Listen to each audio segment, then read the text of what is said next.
The new DBS 114 Astrograph 3D printed telescope specifically for astrophotography is complete, and now it's time to work on my mount.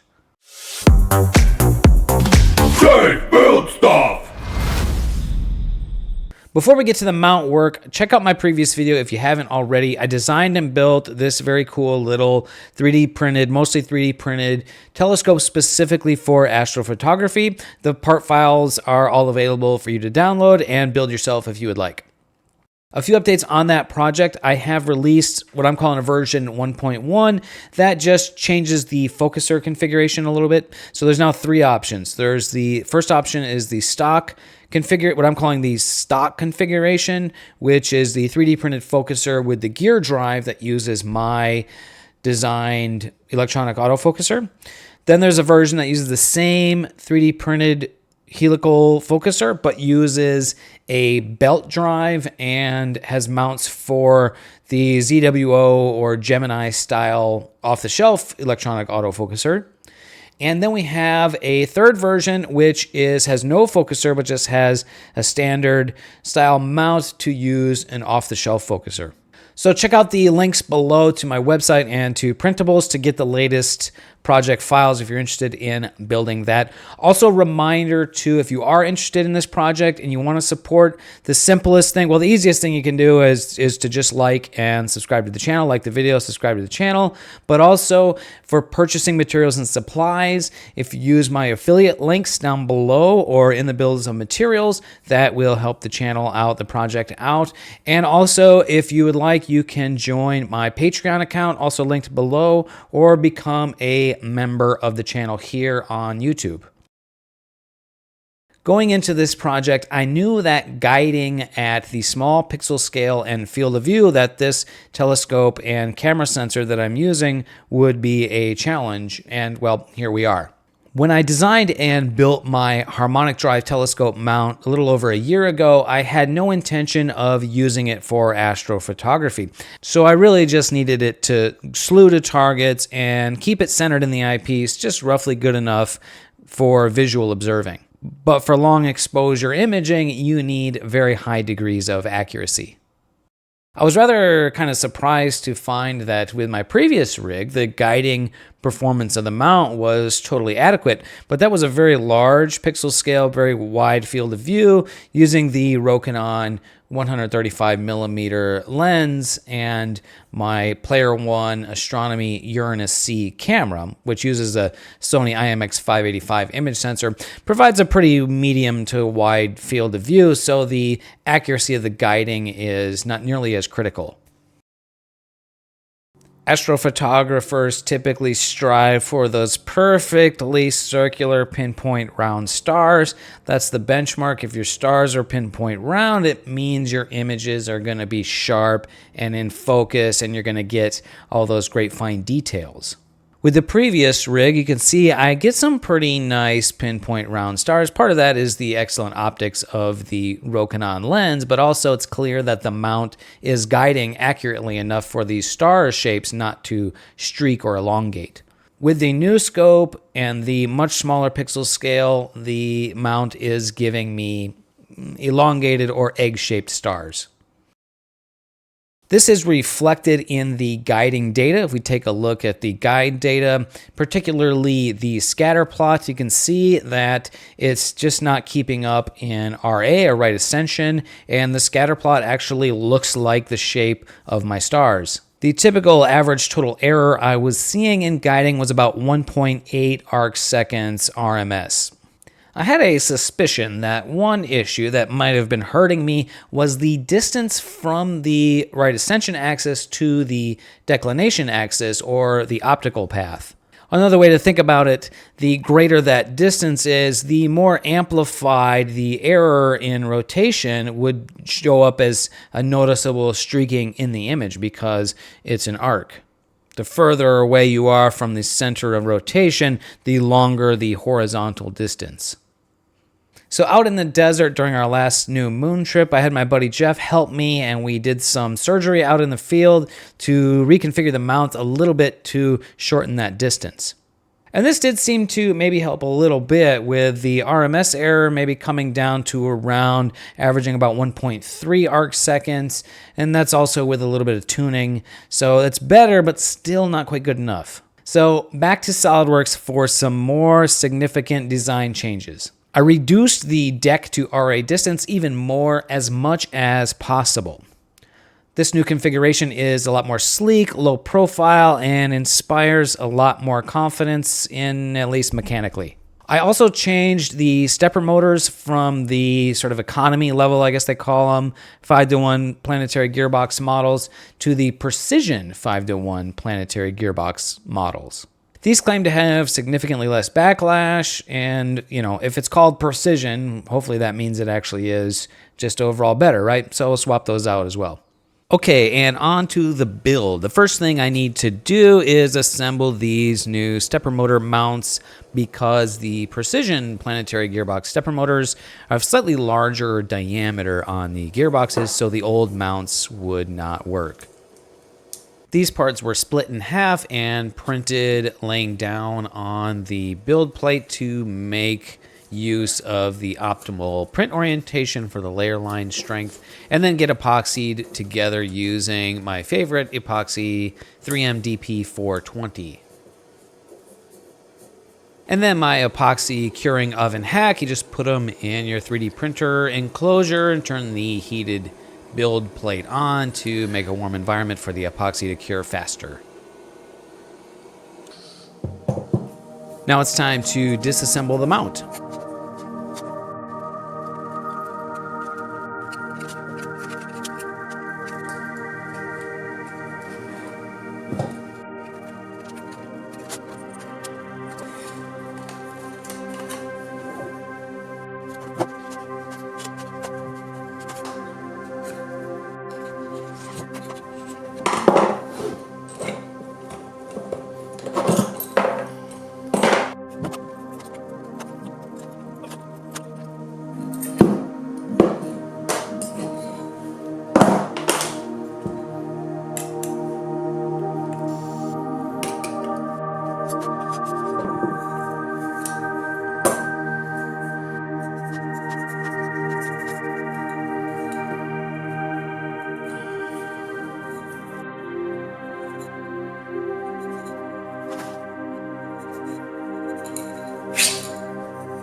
Now that I've got the Harmonic drive apart, you can see the old grease in here. It looks kind of gangly and kind of gross. Could just be that's the color of the grease, but also I bought these units used. I really don't know what condition they're in, so I'm gonna clean this out and re-grease them.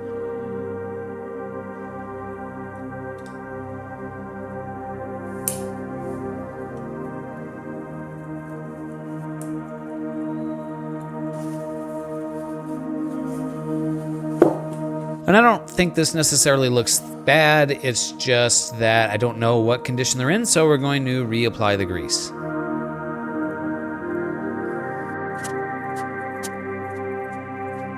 Here's a quick tip, do not disassemble the cross roller bearing. Oh no, okay, alright. I don't think I wanted to do that.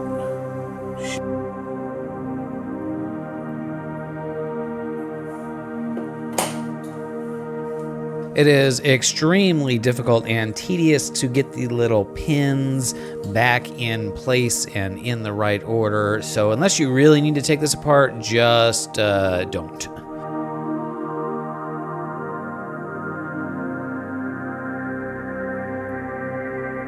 Fortunately, I was able to get all the pins back installed and in the right order, and this thing reassembled, so I shan't be making that mistake again. On to cleaning out the old grease. First I would wipe it off with a paper towel and then clean it with degreaser.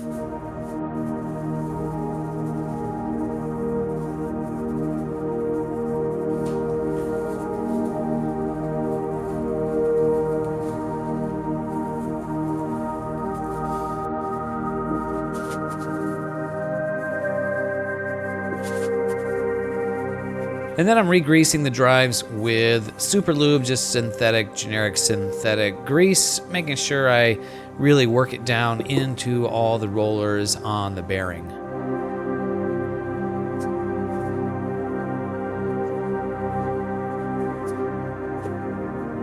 As well as thoroughly covering any of these surfaces where you have metal rubbing on metal.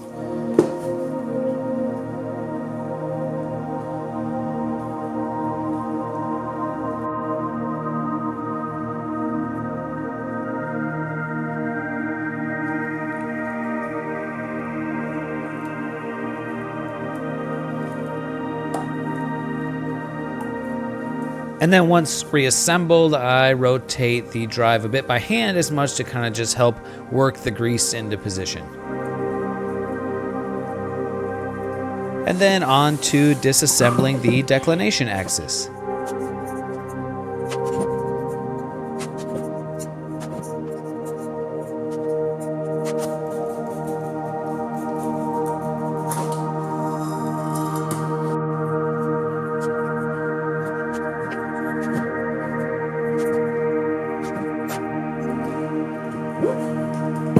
And here's the very exciting of the stepper motors, which showed up in the mail at the perfect time just as I was working on this.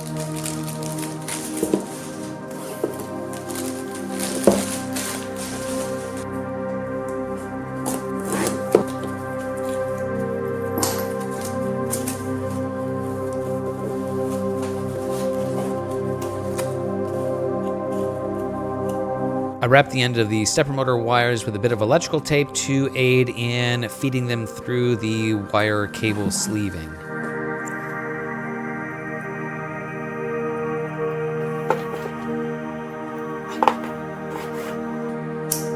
A heat gun is probably better than a lighter for heat shrink tubing, but I don't want to dig it out.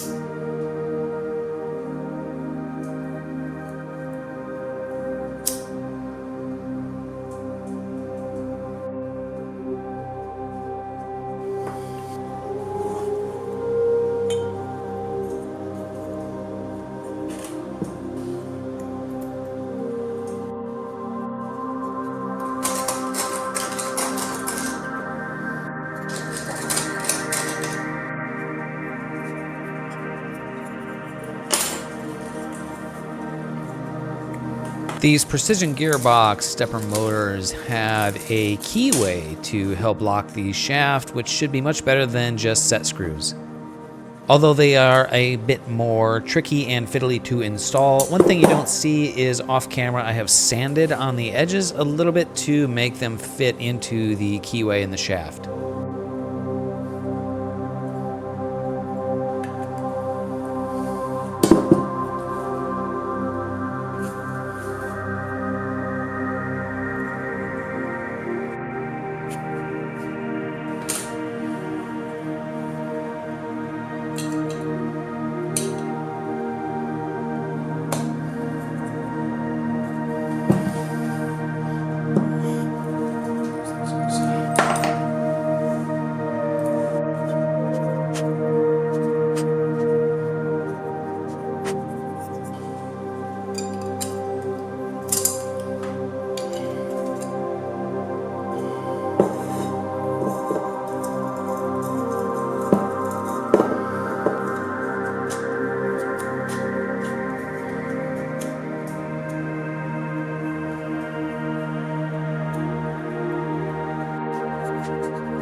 With the mount reassembled, I now need to modify the configuration in the firmware because there's a slightly different gear ratio to the gearboxes in the new stepper motors. We need a new steps per degree value to calculate that. It is simply 200, which is the number of steps of the motor, times 32, the number of microsteps I'm using, times the overall gear reduction, which is 500, 5 for the planetary gearbox and 100 for the harmonic reducer. Divide that by 360 and you get 8888.888888888888.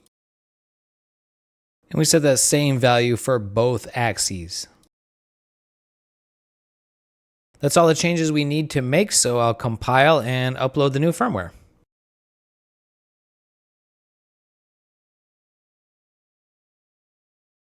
Then I'm just using my phone to verify that both axes slew as they are expected.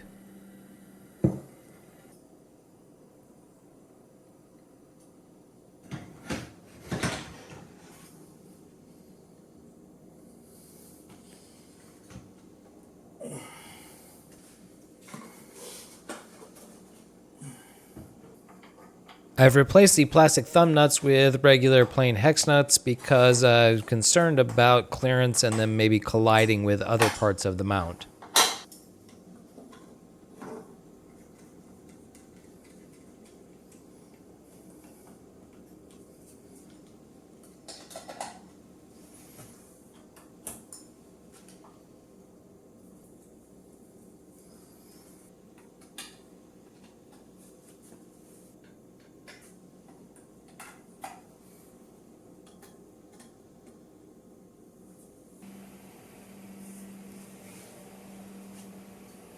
And with everything back together, I'm just slewing it around in as many different directions as I can think of just to make sure I have clearance and no collisions and no cable snags.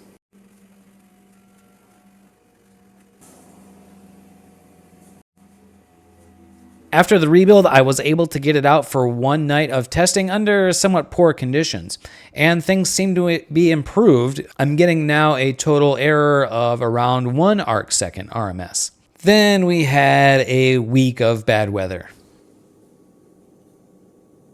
It was during this week of bad weather where I'm just indoors staring at my telescope set up that I realized I had some kind of significant flexing going on in the mount.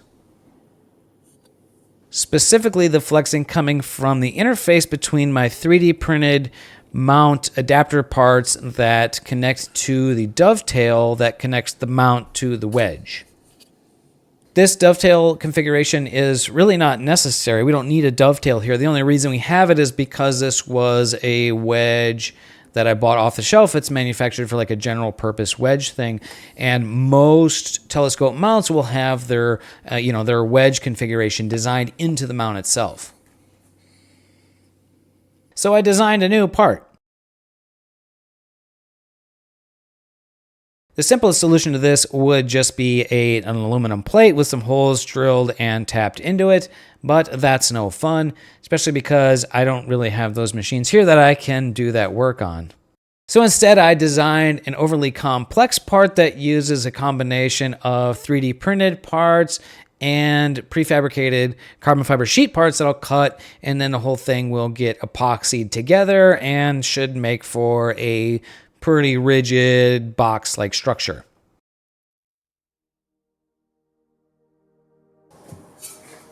The core concept of this design is the sandwich style construction where the outside layers are made up of carbon fiber sheet, which is very stiff, and the 3D printed parts just basically make up the infill. This is very common in composites as it produces very efficient strength and stiffness to weight ratio parts, so see it a lot in composite aircraft construction. And this is kind of the type of thing I've been meaning to experiment with for some time now with 3D printing, so that's another excuse for this design.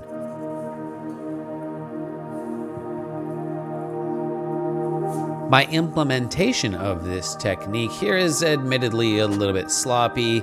Some of the 3D printed parts didn't quite come out right, and the carbon fiber parts I cut by hand out of some scrap I had, and I was kind of rushing to just get this thing ready for the next observing opportunity.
And while the new wedge adapter part is curing, I had to do yet another partial disassembly of the mount.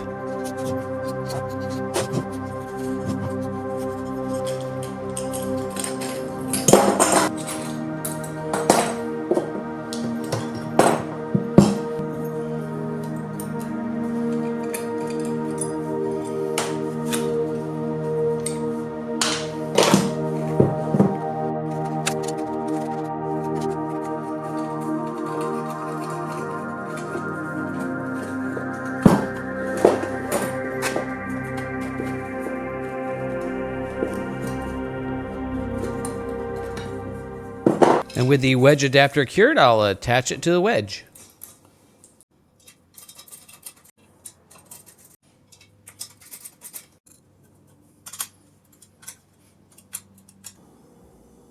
So this part does look a little gooberish or sloppy, but it does feel quite stiff, heckin' stiff if I do say so.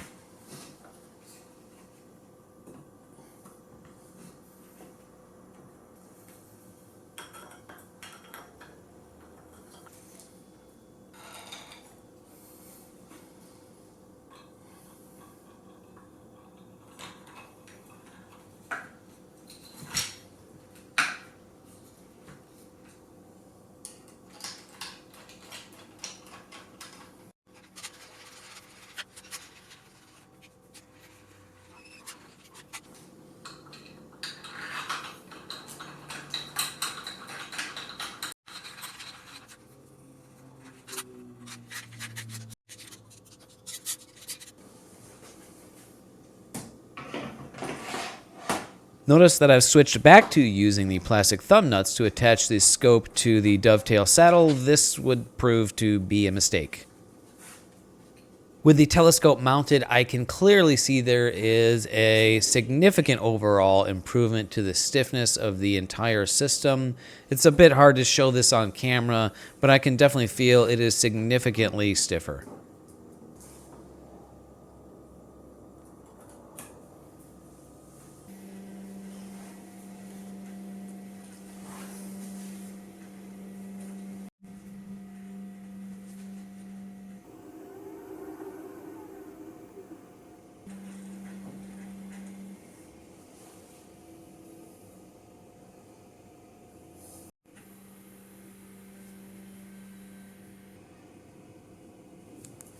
And with that complete, it was time for yet another test.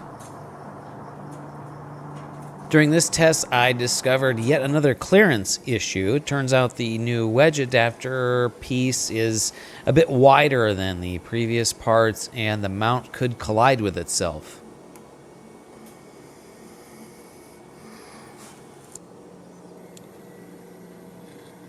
The mount colliding with itself actually shattered one of these plastic thumb nuts. Fortunately, that was the only damage that occurred.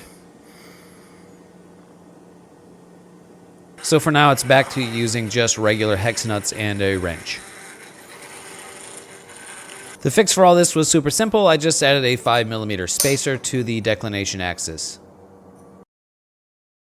Then it was back outside for yet another test. And this night, I'm finally starting to get some real progress here, seeing probably the best overall guiding performance that I've seen yet.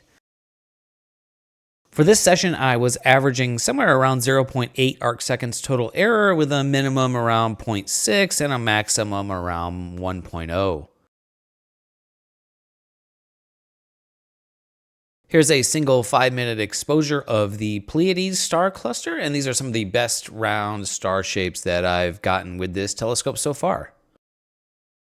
And here's a 1 hour and 33-minute stack of images. It's just a real shame that in the light pollution, we really can't see much of the faint blue nebulosity.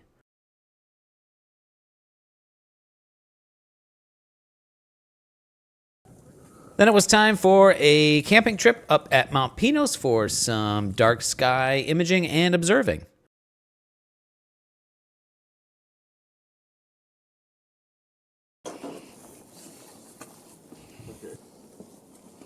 I, of course, brought my new imaging rig as well as my trusty 12.5-inch Dobsonian so we can do some visual observing while the cameras are imaging.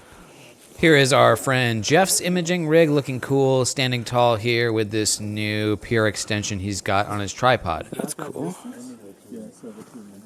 Here is our friend Jabron with his very nice rig featuring an ASCAR refractor. Our friend Dan brought his very nice 20-inch Dobsonian, which has amazing views. And here is Dan's very nice new imaging rig featuring an 8-inch carbon fiber Newtonian of his own design, which is very nice looking indeed. It's very cool camera. It's like very simple. Like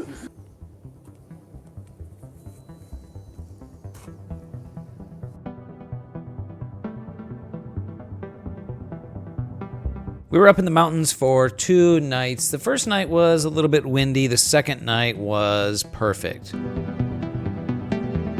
I had some technical difficulties the first night, mostly user error actually, and the wind wasn't really helping, so I didn't get a whole lot of really great data the first night, but the second night worked out really well.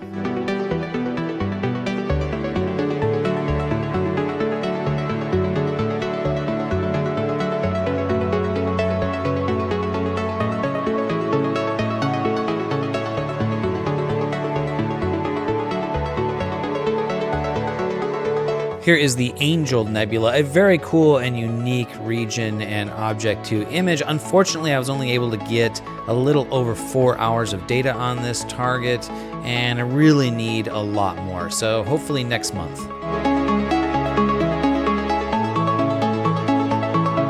And the other target I imaged was the Spiral Galaxy M106, and you can see many other galaxies in this image.